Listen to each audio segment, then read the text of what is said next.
जब इंडिया पाकिस्तान का पार्टीशन हुआ ना, तो ये दुनिया की सबसे गरीब कंट्री थी और वहां पे दुनिया की हिस्ट्री का सबसे बड़ा इमिग्रेशन हुआ और उस इमिग्रेशन में दुनिया की हिस्ट्री का सबसे बड़ा जेनोसाइड हुआ। तो नेहरू जी ने कहा कि एक चीज हम लोगों को कुछ भी हो जाए करना है कि जो भी आ रहा है ना इस विश्वास से कि हिंदुस्तान उसको शरण देगा, उसको सबसे पहला काम करना है कि खाना खिलाना है। नेहरू जी को जब बिल्स आने शुरू हुए तो वो डिसप्रोपोर्शनेट टाइप के बिल थे। तुम भी जानते हो कि देश में इतना बड़ा त्रासदी हुई है तो तुम सहयोग करो। इसी चीज को फिर कहा गया the salt in the statistics. आज मैं आपने चीथड़े उड़ा दूंगा। जैसे आजकल ये व्हाइट ब्लैक बड़ा चल रहा है, इवन कनाडा और इंडिया हमारी वजह से they have turn brown. in the fullness of time they will turn brown। मेरे को भी एक अजीब सी चीज पता लगी, उनके यहाँ जो डिप्यूटी प्राइम मिनिस्टर है उनकी, she happens to be a lady by the name of Chrystia Freeland and she is Ukrainian ethnicity से।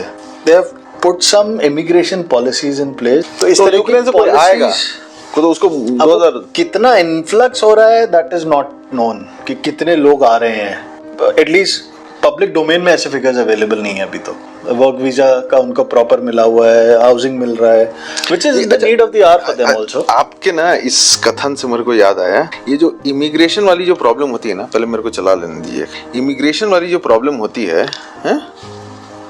हाँ कंटिन्यू। खून का बदला खून। नहीं ध्यान मत दो। नहीं अब तो बदला लेकर रहूंगा। अब आपका काम है खून का बदला खून नहीं, अब आपका काम है पार्लियामेंट में खड़े हुए स्टेट। ठीक है, तो क्या हुआ कि जब इंडिया पाकिस्तान का पार्टीशन हुआ ना, तो अब यूक्रेन और पोलैंड वाले केस में ये है कि सारी कंट्रीज वहां पे रिच हैं।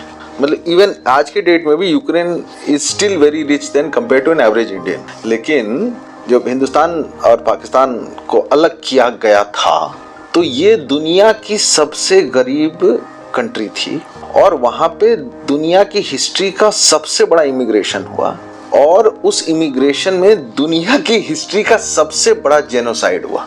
जवाहरलाल नेहरू प्रधानमंत्री थे हमारे। तो नेहरू जी ने कहा कि एक चीज हम लोगों को कुछ भी हो जाए करना है कि जो भी आ रहा है ना इस विश्वास से कि हिंदुस्तान उसको शरण देगा, उसको सबसे पहला काम करना है कि खाना खिलाना है। क्योंकि वो तो हर चीज छोड़ के आया ना, बड़े बड़े जमींदार अपनी बड़ी बड़ी जायदाद छोड़ करके पैदल चले आए थे। अब क्या हुआ कि खाना खिलाने के लिए तुगलकाबाद फोर्ट जो एरिया है, फिर आपके शायद ये जो GK1 GK2 थी, ये भी शायद रेफ्यूजी कैंप एरिया ही थे सारे के सारे। तो यहाँ पे वो लोग क्या करते थे कि चांदनी चौक और जो हमारी चावड़ी बाजार है, ये सारे बाजार हैं, यहाँ पे ग्रेन मार्केट थी पूरे हिंदुस्तान की। तो वहां से वो लोग खरीदते थे चावल और दाल, और साथ में वो लोग सब्जी खरीदने का भी पैसे नहीं थे हिंदुस्तान, बस चावल और दाल। अच्छा, कितने लोग आ रहे हैं दिल्ली के अंदर वो भी नहीं समझ में आ रहा था। तो क्या हुआ कि नेहरू जी को जब बिल्स आने शुरू हुए तो वो डिसप्रोपोर्शनेट टाइप के बिल थे। हिंदुस्तान उस समय भी जाग रहा था, आप समझ जाइए। उस ट्रैजिक सिचुएशन में भी कोई बहुत पैसे बना रहा था। और उस सिचुएशन में वो लोग क्या कर रहे थे कि ओवर बिलिंग कर रहे थे, चावल की भी और दाल की भी। अब नेहरू जी को आकर के जो आपके फाइनेंस के लोग थे, वो लोग आकर के कहे कि सर अपेरेंटली कुछ प्रॉब्लम तो है, क्योंकि हम जो जितना उठा रहे हैं उतना कंज्यूम हो जाना। कहता है एक होता है आई ऑब्जर्वेशन, ये एक एक्चुअली में टेक्निक है स्टैटिस्टिक्स की कि आप खड़े होकर के ना आंखों से देखिए और अंदाज लगाइए कि शायद इतना होना चाहिए। ये फर्स्ट ऑब्जर्वेशन था। इसके बेसिस पे, क्योंकि जो आ रहा था ना तो उसके पास आधार कार्ड था, कुछ तो था, और लोग आते थे, एक रात रुकते थे, फिर हिंदुस्तान के अंदर फिर और आगे चले जाते थे। तो कौन आया कौन नहीं आया, लेकिन एक ओपन आई ऑब्जर्वेशन से उनको ये समझ में आया था कि साहब इतना खर्च होना चाहिए, लेकिन उसका आ रहा था डबल। नेहरू जी ने कहा कुछ भी हो जाए खाना मत रोकना बस। तो उन्होंने कहा कि ठीक है सर, लेकिन कुछ करिए वरना हमारे तो पैसे खत्म हो जाएंगे। और ये चीज सही नहीं है, मतलब रिसोर्सेज तो वैसे भी रिसोर्सेज लिमिटेड हैं, ऊपर से इस पर्टिकुलर चीज के ट्रेजेडी में कोई पैसे बनाए तो मतलब ही does not even qualify to be human. लेकिन कुछ लोग थे वैसे। तो नेहरू जी ने एक बड़ा यंग से अफसर थे, उन्होंने बातचीत की होगी डिपार्टमेंट में। एक यंग अफसर के बारे में उनको पता चला, उनका नाम था प्रशांता चंद्र महालनोबिस। वो थे बंगाल के। और बंगाल बेसिकली उस समय हिंदुस्तान के पूरे जो पढ़े लिखे सोसाइटी था, आपके साइंटिस्ट्स बंगाल से आते थे, स्टैटिस्टिशियंस बंगाल से आते थे, बिकॉज यूनिवर्सिटीज और कॉलेजेस वहाँ पे थे और उनको इंग्लिश एजुकेशन मिल रही थी, एक एक्सपोजर था उनको पूरे वेस्टर्न टेक्निक्स का। तो पीसी महालनोबिस को बुलाया गया प्रधानमंत्री जी के ऑफिस में। बहुत यंग थे, उनको तो समझ में आया नहीं कि क्यों बुला रहे भाई प्रधानमंत्री जी, हमसे क्या काम है उनको। तो कहे कि देखिए एक हमारे पास इशू है, लोगों ने आपका नाम रिकमेंड किया है कि ये हम लोग जो चावल और दाल खरीद रहे हैं वो शायद ओवर बिलिंग हो रही है और हम इस प्रोसेस को बंद करके ऑडिट नहीं कर सकते अभी। तो हम लोग चाहते हैं कि आप जो है इसका कुछ एक ऐसा तरीका निकालिए जिससे कि हम लोगों को पता चल सके कि आखिर खर्च कितना हो रहा है और कितनी की बिल हम दे सकते हैं या पे कर सकते हैं। तो महालनोबिस जी ने कहा कि ये तो सर बहुत मुश्किल काम आप दे रहे हैं। तो कहा कि ये मुश्किल काम तो है, लेकिन अब जैसा स्थिति चल रही है आज हम सबको मुश्किल ही काम करना है, आसान काम तो कुछ करना नहीं है। तो उन्होंने कहा कि ठीक है मैं कोशिश करता हूँ सर, 1 हफ्ते का समय दीजिए मुझे। वो जा करके ना दिन भर गेट के बाहर खड़े रहते थे, ये तुगलकाबाद फोर्ट के या फिर जहाँ जहाँ भी रेफ्यूजी कैंप्स थे, वो देखते थे कि कैसे लोग आ रहे हैं, क्या खाना बन रहा है, कैसे बन रहा है, कैसे बांटा जा रहा है, सारी चीजें देखते रहते थे, प्रोसेस देख रहे थे और उनके पल्ले कुछ नहीं पड़ रहा था।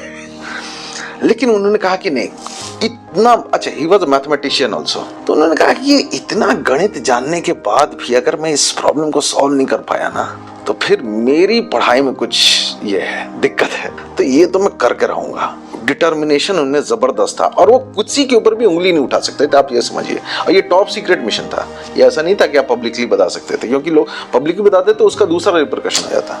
महालनोबिस जी उस वक्त कुछ दिन के ऑब्जर्वेशन के बाद आए और उसके बाद नेहरू जी को उन्होंने कुछ बताया और जो उन्होंने बताया मैं आपको बताता हूँ। तो महालनोबिस जी ने कहा कि देखिए दाल और चावल ये दोनों डेफिनेटली जो है वो ओवर क्वांटिटी बिलिंग हो रही है, ओवर इनवॉइसिंग हो रही है उसकी, ये तो हो रहा है, इसमें तो कोई डाउट नहीं है। लेकिन उसमें एक चीज जो है ना, क्योंकि दाल और चावल में मार्जिन है तो उसको ओवर इनवॉइस करेंगे तो पैसे बहुत बनते हैं, लेकिन एक चीज है जो कि इनवॉइस नहीं हो रही है। अब गेस करिए क्या? पानी? नहीं, नमक। यस, कहते एक सर्टेन क्वांटिटी ही एक आदमी उतना नमक खा सकता है। तो अगर हम अज्यूम करने के लिए कहते हैं कि अगर हम ये कहें कि एक पैकेट नमक में मान लीजिए 100 आदमी का खाना बन रहा है, तो अगर हमने उसको 4 पैकेट नमक दिए तो वो 400 आदमी का ही खाना बना सकता है। तो ये हम प्राइमर मान सकते हैं या कि इस कैलकुलेशन से हम अंदाज लगा सकते हैं कि कितने सारे लोग खा रहे हैं और उसी के ऊपर हम लोग फिर कैलकुलेशन कर सकते हैं कि एक साधारण खाने में अगर एक हम स्टैंडर्ड क्वांटिटी नमक यूज कर रहे हैं तो कितना दाल वो खा रहा होगा, कितना चावल खा रहा होगा। तो इस कैलकुलेशन को यूज करके बैक जा करके हम ये एस्टिमेट कर सकते हैं कि इस पर्टिकुलर एरिया में कितने पैकेट नमक खर्च हुए हैं और उसी हिसाब से हम कैलकुलेट कर सकते हैं कि कितने लोग खा रहे हैं खाना।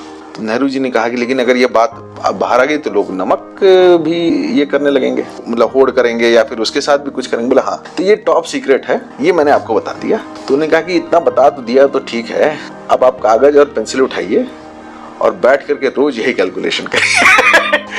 तो महालनोबिस जी जो थे वो रोज उस माइन्यूट कैलकुलेशन में जाते थे और उसके बाद जब शाम को बिल आता था या जब भी आता होगा बिल, तो महालनोबिस की जो कैलकुलेशन होती थी उस कैलकुलेशन से वो पेमेंट शुरू करते थे ये लोग। तो जितने जो ट्रेडर्स थे हमारे उस एरिया के, वो लोग नाराज होते थे। तो उन्होंने कहा कि देखो 2 तरीके हैं, या तो तुम भी जानते हो कि देश में इतना बड़ा त्रासदी हुई है तो तुम सहयोग करो, हम जितना दे रहे हैं तुम्हें वो तुम्हारे काम को कवर करने के लिए सफिशिएंट है। और वो मेंटली तो जानते ही थे कि अभी भी उनको एक रीजनेबल प्रॉफिट तो मिल ही रहा है, लेकिन वो जो सुपर नॉर्मल प्रॉफिट कमा रहे थे वो बंद हो जा रहा था। इन्होंने कहा कि चलो ठीक है। अब वो बंद भी नहीं करना चाहते थे क्योंकि इनके पास लॉ था ऐसा कि वो सारा का सारा माल उनका कॉन्फिस्केट करके वो सप्लाई कर सकते थे, लेकिन वो ऐसा करना नहीं चाह रहे थे क्योंकि फिर पूरा इकोनॉमिक साइकिल टूट जाता। तो महालनोबिस जी के उस सीक्रेट फॉर्मूला, इसी चीज को फिर कहा गया the salt in the statistics. The salt in the statistics का मतलब ये होता है कि बहुत सारे नंबर आपके ऊपर सामने बिखेरे हुए होते हैं, आपको इंटेलिजेंटली उस एक पर्टिकुलर प्राइमर या की को खोजना होता है जो कि इस पूरे की पूरी कहानी को आपके सामने खोल सके, और उसी के बेसिस के ऊपर आप सारे अपने एक्सट्रापोलेशन सारी चीजें कर सकते हैं। लेकिन ये बहुत सारे चूंकि पैरामीटर्स हैं तो उसमें से एक किसी को चुनने को ही कहा जाता है सॉल्ट इन द स्टैटिस्टिक्स।